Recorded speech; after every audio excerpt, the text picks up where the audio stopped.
তো হ্যালো বন্ধুরা, তোমরা কেমন আছো? আমি অবশ্য ভালো আছি, আশা করি তোমরাও ভালো থাকবে। তো আমি এখন কি করবো কিনে ভাবে পাচ্ছি নাই। তো আমি যাবো এবার স্নান করতে। তো এখন কথা বলছি, বাই বাই। হ্যালো গাইস, আমরা এখন যাচ্ছি স্নান করতে। তো দেখো ফেস ওয়াশ, আমরা এখন যাবো স্নান করতে। তেল সাবানটা তলায় আছে, সাবানটা তোমাদেরকে পরে দেখাই নিব। তো আমরা এখন স্নান করতে যাচ্ছি, স্নান করে এখন কথা বলছি, বাই বাই। তো হ্যালো বন্ধুরা, আমি স্নান করে চলে এসেছি। তো আমি এখন টিভি দেখছি, সিআইডি দেখছি।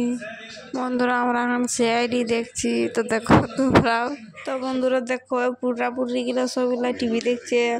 তো যারা দেখছে, তো আমি কেন বাদ থাকি, আমিও দেখছি। তো আমি এখন খাবার খাই নাই, খাবার খাবো, তারপরে কথা বলছি তোমাদের সাথে। তো বন্ধুরা, আজকের ভিডিওটা কেমন লাগলো অবশ্যই কমেন্ট করে জানাবে, লাইক করে দেবে, সাবস্ক্রাইব করে দেবে। আর যারা যারা পুরো ভিডিওটা দেখবে কমেন্ট করে বলবে একটু। আর যারা যারা মানে পুরো ভিডিওটা দেখবে তাদেরকে মন থেকে অনেক অনেক ধন্যবাদ। আর এইটুকুই, সাপোর্ট ছাড়া কিছু চাই না।